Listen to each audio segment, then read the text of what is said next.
son... Hola a todos, hoy vamos a comentar el examen de vigilante de seguridad privada de la convocatoria primera de 2024.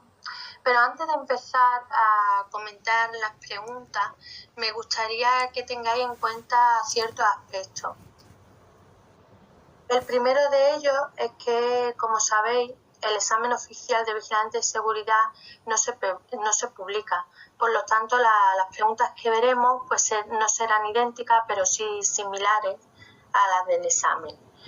Bueno, el segundo aspecto es que las preguntas han sido extraídas de los propios vigilantes de seguridad que se examinaron en esta convocatoria y por lo tanto solamente se ha podido recuperar unas 50 preguntas, que es lo que veremos en esta presentación. Bueno, dicho esto, pues vamos a comenzar la primera pregunta. La primera pregunta nos dice cuáles son los elementos del dolo. Los elementos del dolo son dos elementos que están integrados para que exista dolo. Uno es el elemento volitivo y el otro es el elemento cognitivo. Al elemento cognitivo también se le llama elemento intelectual. Por lo tanto, la respuesta correcta sería la A, volitivo y cognitivo.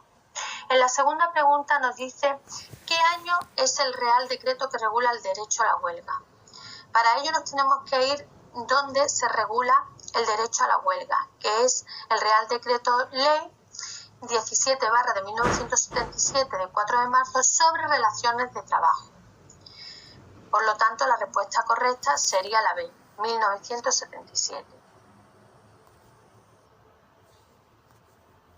La tercera pregunta nos dice cuál es el horario diurno.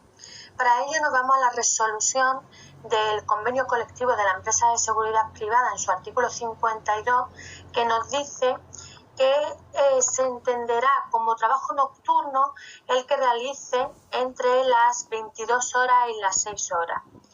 Bueno, pero en este caso la pregunta, si os fijáis, no nos está preguntando el horario nocturno, sino el horario diurno.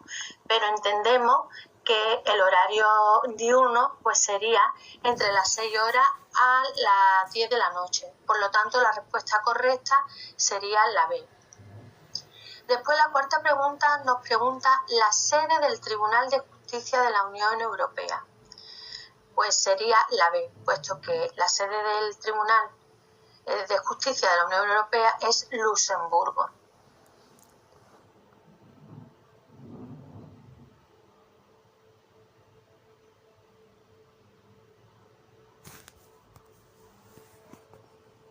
Bueno, la quinta pregunta nos dicen quién es el responsable de la destrucción de los billetes falsos. Para ello nos vamos a ir a la orden de 2023 que va a regular el destino de las monedas de euros que no son aptas para la circulación, igualmente también el de las monedas de euros falsas. En su artículo 4 nos habla de la entrega de moneda. Es decir, el Banco de España, cuando tiene moneda falsa en su poder, le entregará a la Fábrica Nacional de la Moneda en timbre de la Real Casa de la Moneda para que estas monedas o bien se realice su desmonetización y su destrucción. Y el artículo 7 nos dice que las operaciones de desmonetización y destrucción se realizarán por la fábrica. Por lo tanto, la respuesta correcta no sería el Banco de España. El Banco de España lo que tiene es el control de los billetes falsos, es decir, pues evitar que haya billetes falsos en España que se circulen y tal. Pero el que tiene la competencia en la destrucción de aquellos billetes falsos que haya tenido el Banco de España en su poder, no lo hace el propio Banco de España, sino que lo hace la Fábrica Nacional de la Moneda y Timbre Real de la Casa de la Moneda. Por lo tanto, en este caso la respuesta correcta sería la C, la fábrica. La sexta pregunta nos dice ¿cuánto tiempo puede estar una persona detenida como máximo? Para ello nos vamos al artículo 17 de nuestra Constitución Española de 1978, que nos dice que la detención preventiva no podrá durar más del tiempo estrictamente necesario para la realización de las averiguaciones tendentes al esclarecimiento de los hechos.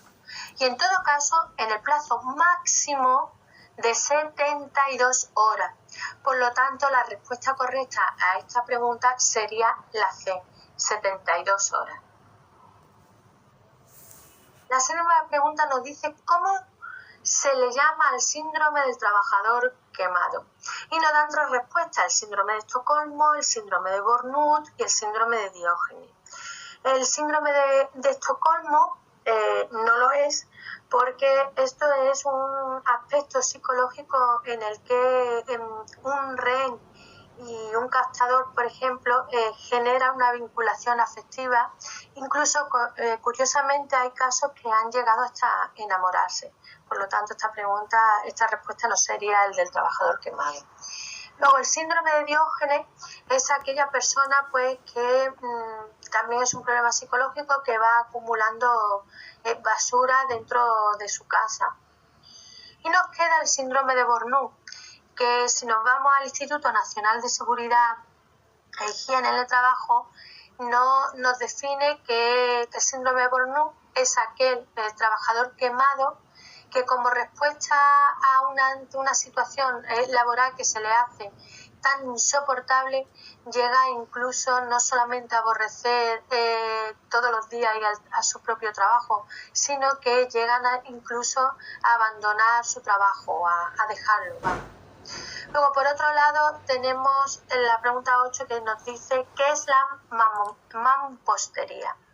La mampostería no es otra cosa que un muro que es un medio técnico pasivo o un medio físico que se utiliza cuando hacemos un plan de integridad y seguridad, pues para evitar que un intruso pues pueda entrar en el edificio, ¿no? El muro puede estar hecho de cualquier material, ya bien sea piedra, sea ladrillo o cualquier otro tipo de material donde se podamos construir un muro. La novena pregunta nos dice ¿qué nombre recibe el plus de vigilante de seguridad privada? Para ello tenemos que irnos al artículo 40 del Convenio Colectivo de Seguridad Privada, donde nos habla una serie de pluses. Es verdad que aquí hay como dos respuestas que podría ser susceptible a que fuesen dos, que sería el plus de actividad y el plus de residencia, pero bueno, vamos a darla como respuesta válida. La correcta sería el plus de actividad, ya que el plus de residencia te menciona que ese plus de residencia es solamente para personas que viven en Ceuta y Melilla. Por lo tanto, aquí vamos a entender que la pregunta correcta sería el plus de actividad. La pregunta 10 nos dice ¿quién puede trabajar como autónomo y para una empresa de seguridad? Como sabéis, el detective privado, que sería la pregunta número C, es para trabajar, no tiene que estar dentro de una empresa, es decir, no puede trabajar por cuenta ajena, sino que el detective privado tiene que trabajar de autónomo. El escolta de privado sí debe pertenecer a una empresa, no puede ser autónomo, pero curiosamente los guardas rurales, la ley nos dice que podrán desarrollar funciones sin necesidad de constituir o estar integrados en empresas de seguridad. Por lo tanto, son la única figura que aparecen en nuestra ley de seguridad privada que pueden trabajar tanto como autónomos como para una empresa de seguridad. Por ello, la respuesta correcta sería la A. La pregunta 11 nos dice qué es el efecto Doppler y nos dan tres respuestas: microondas, infrarrojo y vibración. Pero antes de responderla es importante pues conocer qué es el efecto Doppler, ¿no? Y el efecto Doppler se define como el cambio de frecuencia aparente de una onda producida por el movimiento relativo de la fuente respecto a su observador. Cuando se utiliza el efecto Doppler se va a utilizar dos tipos de ondas: la onda sonora y la onda electromagnética. La onda sonora por ejemplo, puede ser la que se produce el motor de un coche, ¿no? Que cuando se acerca al observador, contra más se acerque, pues el sonido se percibe como más agudo, y cuando más se aleja, pues esa frecuencia va disminuyendo y por lo tanto lo escuchamos más lejos. Y tenemos otra onda, que es la onda electromagnética, que también es conocida como onda microondas, que esta se utiliza, por ejemplo, en los radares que nos encontramos en la autopista, que nos miden la velocidad que llevamos, utiliza el efecto Doppler. Por lo tanto, la respuesta correcta sería microondas y no vibración, porque la vibración es una onda ultrasónica que lo que hace es que cuando se encuentra un obstáculo choca y por ello produce esa vibración. Bueno, la pregunta 12 nos dice cuántos programas tiene la red azul. Como veis en el dibujo de aquí al lado, os he puesto que el Plan Integral de Colaboración entre Seguridad Privada y Seguridad Pública utiliza dos tipos de programas, que uno es Colabora y el otro es Red Azul. Pero como nos están preguntando por Red Azul, pues serían 4 programas, que son Gestiona, Opera, Informa, Vigila. Así que la respuesta correcta es la B. La pregunta 13 nos dice: el servicio de transporte transfronterizo de fondos que se lleva a cabo en horario diurno, ¿de qué hora a qué hora se realiza? Para ello nos vamos al reglamento europeo del 2011, que ya sabemos que los reglamentos son obligatorios para todos los Estados miembros porque son vinculantes, y en su artículo 1 nos menciona que cuando se realizan transportes transfronterizo, es decir, que va a rebasar fronteras porque llevan un camión de fondos, pues las horas diurnas se considera entre las 6 y las 10 de la noche. Por lo tanto, la respuesta correcta a esta pregunta sería la A. Por otro lado, la pregunta 14 nos dice: ¿en qué institución tiene la iniciativa legislativa y la potestad ejecutiva dentro de la Unión Europea? Las 3 respuestas tienen potestades o poderes legislativos, pero la Comisión Europea se encarga de elaborar y proponer la legislación y aplicar decisiones ejecutivas. Por lo tanto, la respuesta correcta sería la A, que tiene esas dos potestades, legislativa y ejecutiva. La pregunta 15 nos dice: ¿quién puede disolver la asociación?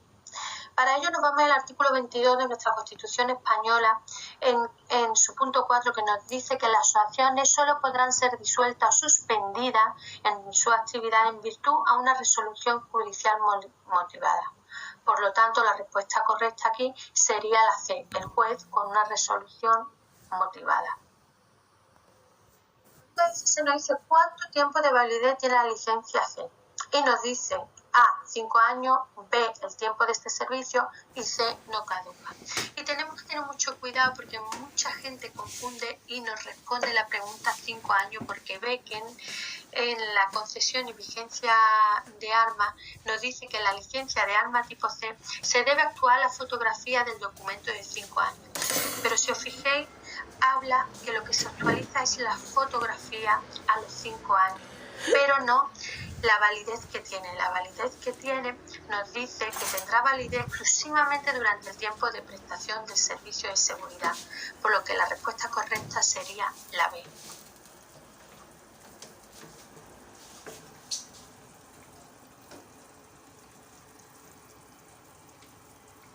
La pregunta 17 nos pregunta ¿qué se considera un riesgo laboral? Y para ello recurriremos a la ley en su artículo 4 de la Ley de Prevención de Riesgos Laborales, en su punto 2, que nos hace la definición del riesgo laboral como la posibilidad de que un trabajador sufra un determinado daño derivado del trabajo. Por lo tanto, aquí la respuesta correcta sería la A.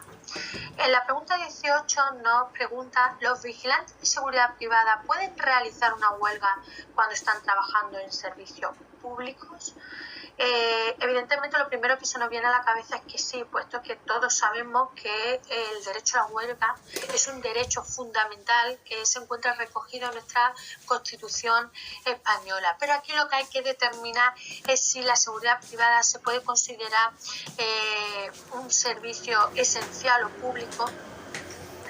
Y para ello vamos a recurrir al Real Decreto 2002, donde se regula dentro del ámbito de la seguridad privada las situaciones de huelga. Y en este Real Decreto nos dice que la seguridad privada se considera un servicio esencial. Por lo tanto, en este caso, la seguridad privada, cuando quiera realizar una huelga, tendrá que dar un preaviso de 10 días naturales. Por lo tanto, la respuesta sería la B. Y se señala cuál es una medida obligatoria de un cajero automático. Para ello nos vamos a la Orden del Interior de 2011, donde se hablan sobre las medidas en seguridad privada, y nos vamos a su artículo 14.3, que es donde nos hablan del cajero automático, y nos dicen que deberán contar con una detención sísmica. Por tanto, la respuesta correcta sería la A. La pregunta 20 nos dice ¿qué se menciona en el artículo 6 de la Constitución española? Pues lo que se menciona es los partidos políticos. Por lo tanto, la respuesta sería la A. La pregunta 21 nos pregunta qué tipos de memoria existen. La memoria humana tiene 3 tipos de memoria, que son la memoria a corto plazo, la memoria a largo plazo y la memoria sensorial. Por lo tanto, la respuesta correcta sería la B. Luego, la pregunta 22 nos dice los tipos de fuego producidos por metales. Si vemos en esta escala de tipos de clase o de fuego, vemos que los tipos que involucran metales como el sodio, el magnesio, etcétera, son de la clase D. Por lo tanto, la respuesta correcta aquí sería la C. La pregunta 23 nos dice ¿quién custodia la cartilla profesional de vigilante de seguridad? Para ello nos vamos al artículo 15 de la Orden 2011 que se relaciona sobre el personal de seguridad privada, y en ella nos dice que la persona responsable que se encarga de la custodia de la cartilla del profesional es en la empresa en la que trabaja. Cuando deje de trabajar, pues se la devolverá al propio vigilante de seguridad. Pero mientras esté trabajando, el que tiene esa responsabilidad es la empresa en la que trabaja. Luego, la pregunta 24 nos dice cuánto tiempo tiene de plazo el vigilante de seguridad para avisar a la policía por un transporte superior a esta cantidad, ¿no? Si nos vamos al reglamento, en el artículo 36 nos dice que tiene un plazo de 24 horas. Por lo tanto, sería la respuesta correcta la B.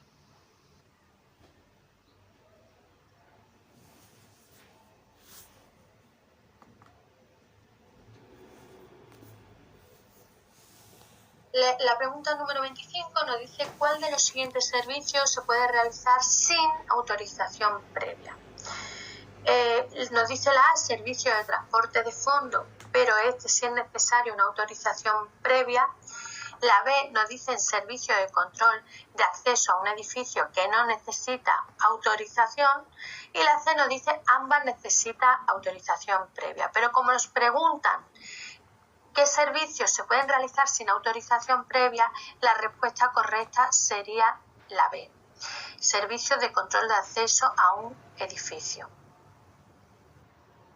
La pregunta 26 nos pregunta si las empresas de seguridad privada, ¿dónde anotarán los avisos a la policía?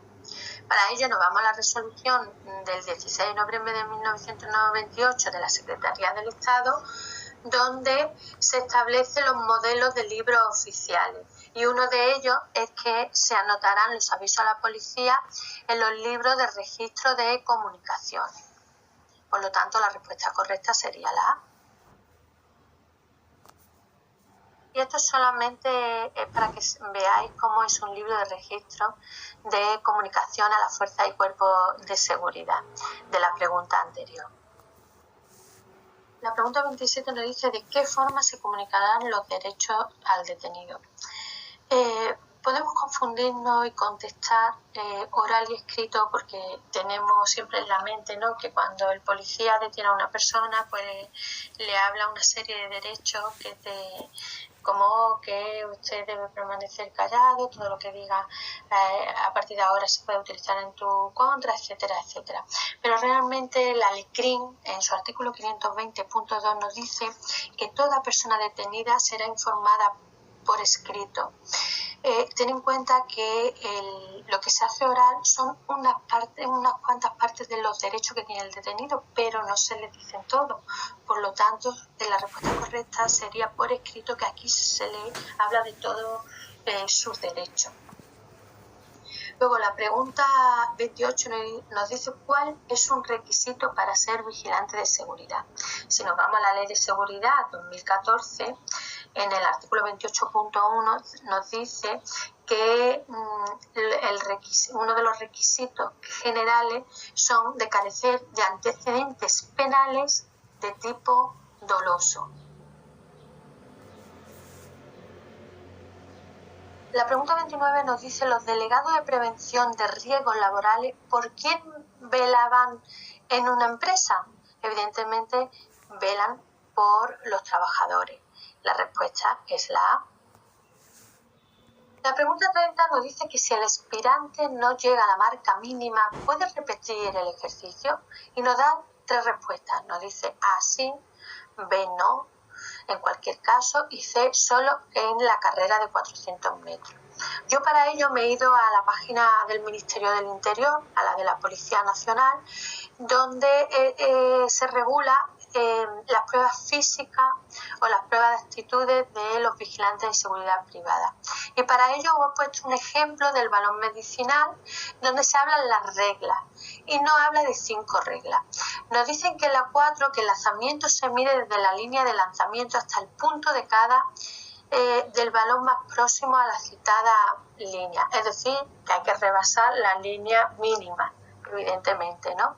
Y nos dice también que se permite 2 intentos solo a las personas aspirantes que hagan nulo el primero.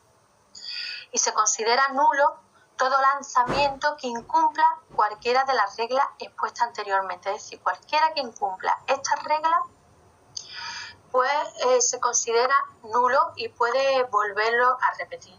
Por lo tanto, si una persona, como nos dice el artículo 4, no ha llegado a la línea mínima, nos permite que hagamos una segunda oportunidad. Por lo tanto, aquí la respuesta correcta sería la A, que sí se puede. La pregunta 31 nos dice cuál es la sede principal del Parlamento Europeo. Nosotros ya sabemos que el Parlamento Europeo es la única institución de la Unión que cuenta con 3 sedes. Pero nos están preguntando por la sede principal, que también se le puede llamar la sede oficial, la sede general, y en este caso la sede del Parlamento Europeo sería la respuesta A, porque se encuentra en Estrasburgo. Luego, la pregunta 32 nos dice cuál sería el último tribunal dentro de la jurisdicción ordinaria. La LECRIM nos dice que dentro de la jurisdicción ordinaria el último tribunal que nos encontramos es el Tribunal Supremo y no el Tribunal Constitucional, porque el Tribunal Constitucional no está dentro de la jurisdicción ordinaria, sino que está dentro de la jurisdicción especial. La pregunta 33 nos dice ¿a qué no tiene derecho un detenido incomunicado?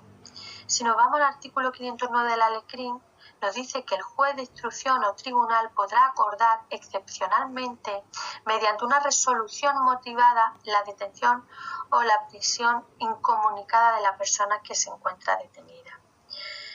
Y entonces para ello nos iremos al artículo 527.1 y 2 de la LECRIM, que nos dice que estos derechos del detenido que se le van a anular van a ser designar un abogado de su confianza, B, comunicar con todas o algunas de las personas con las que tenga derecho a hacerlo, salvo con la autoridad judicial, el Ministerio Fiscal y el médico forense. Entrevistarse reservadamente con su abogado o acceder a él o con su abogado a las actuaciones, salvo los elementos excepcionales para poder impugnar la legalidad de la detención. Por lo tanto, la respuesta en este caso sería ambas, la C.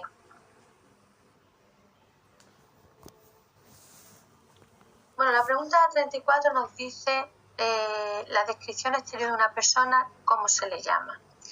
Evidentemente la respuesta es la A, porque así lo define la Real Academia Española, y no podría ser la onomatopeya, porque la onomatopeya es cuando una persona pues imita sonido. Por ejemplo, el perro hace guau, el gato hace miau, y la onomatopeya es la descripción pero de la personalidad de una persona. Por lo tanto, la respuesta correcta sería la A. Es verdad que esta pregunta es un poco extraña porque aunque hace referencia al temario de socioprofesional, estos tres términos se utilizan en lengua y literatura, no se utilizan en el campo de la investigación. Por eso es algo extraño que pregunten por estos términos y no utilicen otros términos más acorde, ¿no?, con la sociología, ¿no?, con el temario socioprofesional. Podrían haber utilizado otros tipos de lenguaje, ¿no?, que se asocie a la ciencia sociológica, o bien alguna análoga como puede ser la criminología o la psicología, y no a la lengua y literatura. Pero bueno, en lo que le han puesto se ha intentado impugnar, pero no la han considerado que fuese impugnable, así que tenéis que estudiar también estos tres tipos de términos.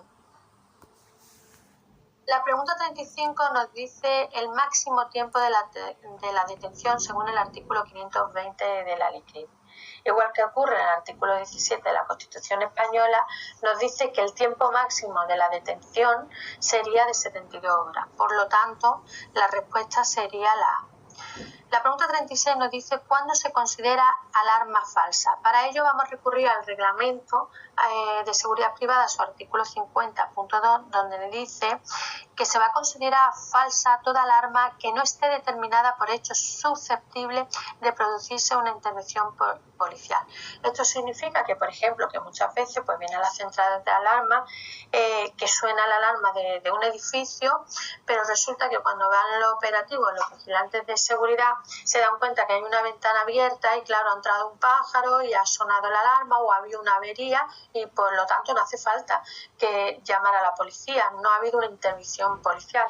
Entonces esa sería la definición de toda alarma falsa, que seguramente en el examen pues se encontraría una de estas respuestas. O bien podría también haberse encontrado que no tendrá tampoco consideración de alarma falsa la mera repetición de una señal de alarma causada por una misma avería dentro de las 24 horas siguientes al momento de que ésta se haya producido. La pregunta 37 nos dice ¿qué es un plan integral de seguridad? Vamos a ver, la definición de un plan de seguridad integral, es verdad que existen diversas definiciones, pero tenemos que ver entre estas tres definiciones cuál sería la más correcta. La primera nos dice el conjunto de medidas y procedimientos diseñados para garantizar la protección y seguridad de una organización, empresa o institución, tanto para las personas como para sus bienes. Esta sería la respuesta, puesto que las otras dos respuestas que nos dan nos dicen la misma definición, solamente que aquí se va a proteger solo a las personas. Y en la C nos dice que solamente se protegerá el edificio. Evidentemente un plan de seguridad, por eso es integral, protege tanto a las personas como a sus bienes. Por eso la respuesta sería la A. ¿Cómo se llaman los programas de Red Azul?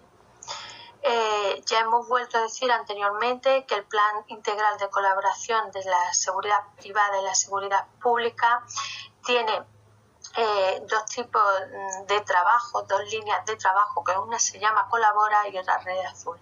En este caso nos están preguntando por los programas de Red Azul, que son 4: gestiona, opera, informa, vigila. Por lo tanto, la respuesta correcta a esta pregunta sería la A. La pregunta 39 nos pregunta ¿quién controla la inmigración? Para ello vamos a recurrir a la Ley Orgánica de Fuerza y Cuerpos de Seguridad, donde se definen las competencias de las instituciones y para ello nos dice que las competencias en materia de inmigración y extranjería recaen en la Policía Nacional. Por lo tanto, la respuesta correcta a esta pregunta sería la Policía Nacional. Cógelo de mi bolsa.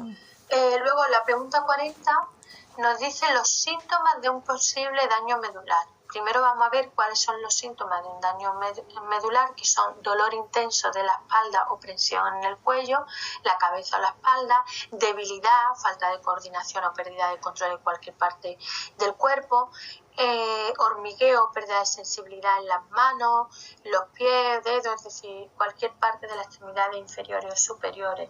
Y para ello nos dan tres respuestas. Nos dice presión extrema del pecho. Como vemos, no nos dice que haya una presión extrema en el pecho. Esto sería más bien un síntoma posible de un infarto cardíaco. Porque aquí nos dice dolor intenso, no presión extrema. Por lo tanto, aquí esta respuesta no sería. Luego nos dice dificultad para mantener el equilibrio y caminar. Aquí nos dice que hay una debilidad o falta de coordinación, de pérdida de control en cualquier parte del cuerpo. Por lo tanto, la respuesta sería la B. La C no podría ser porque dice un aumento de sensibilidad en las extremidades inferiores. Y aquí nos dice que uno de los síntomas es la disminución o la pérdida de esa sensibilidad de extremidades tanto inferiores como superiores. Así que la respuesta sería la B. La pregunta 41 nos dice sede de la Secretaría General del Parlamento Europeo. La sede de la Secretaría General del Parlamento Europeo sería Luxemburgo. La pregunta 42 nos dice cuando se agotan todas las vías en atención a los derechos fundamentales, ¿dónde podemos acudir? Pues cuando nos afectan o cuando nos vulneran nuestros derechos fundamentales, cualquier persona, el defensor del pueblo o el Ministerio Fiscal puede recurrir al Tribunal Constitucional en recurso de amparo. Por lo tanto, la pregunta correcta sería esta, la A. La pregunta 43 nos dice de cuántas áreas de trabajo cuenta en plan de integral de colaboración entre la Policía Nacional y la Seguridad Privada. Las áreas de trabajo son 2, colabora y red azul. Por lo tanto, la respuesta correcta sería la A. Luego dice, ¿cómo se llaman los grupos operativos de área que colaboran en el plan de colaboración entre la Policía Nacional y la Seguridad Privada? El plan Colabora nos dice que existen 3 grupos operativos que son las relaciones institucionales, cooperación policial y formación. Por lo tanto, la respuesta correcta sería la A. La pregunta 45 nos pregunta los principios rectores de colaboración en la relación entre la Policía Nacional y el sector de la seguridad privada. No nos podemos confundir con los principios rectores que se encuentran en la Ley de Seguridad Privada y tampoco con los principios de actuación.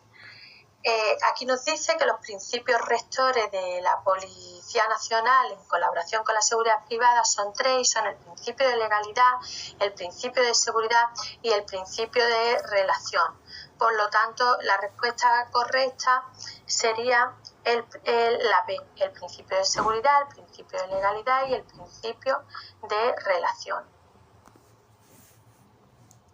La pregunta 46 nos dice el lema de la relación de colaboración entre la Policía Nacional y el sector de la seguridad privada. El lema es la seguridad es una responsabilidad de todos.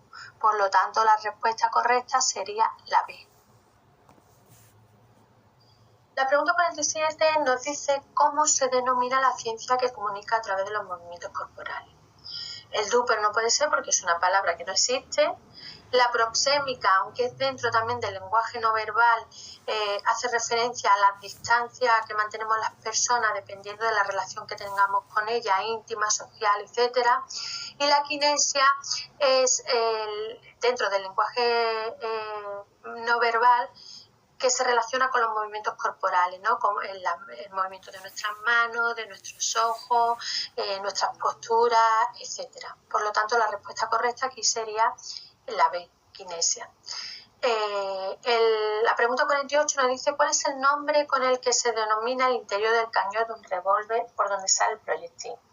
La respuesta correcta sería la A, es el ánima, porque se describe como el espacio interior del tubo del cañón de un arma de fuego desde el cono de forzamiento hasta el plano anterior de la boca del arma. La pregunta 49 nos dice cuál es la característica del hurto. La respuesta A nos dice fuerza de las cosas, evidentemente esto es una característica del robo, no del hurto. Fuerza de las personas, violencia, tampoco es del hurto. Y la respuesta correcta sería la C, porque el hurto no requiere fuerza de las cosas ni tampoco intimidación de las personas. La pregunta 50 nos dice cómo es la defensa reglamentaria del vigilante de seguridad privada. Para ello vamos a recurrir a cualquier ley de seguridad privada porque en todas ellas o en casi todas se menciona, se describe cuál sería la defensa reglamentaria. Y nos dice que los vigilantes de seguridad portarán una defensa que será de color negra, de goma semirrígida y que mida unos 50 centímetros de longitud. Por lo tanto, aquí la respuesta correcta sería la A. Bueno, ya hemos acabado con las preguntas porque, como he dicho al principio, solamente hemos podido recopilar 50 preguntas. Espero que por lo menos haya servido de ayuda y un poco de entendimiento porque son una respuesta u otra. Y gracias a todos.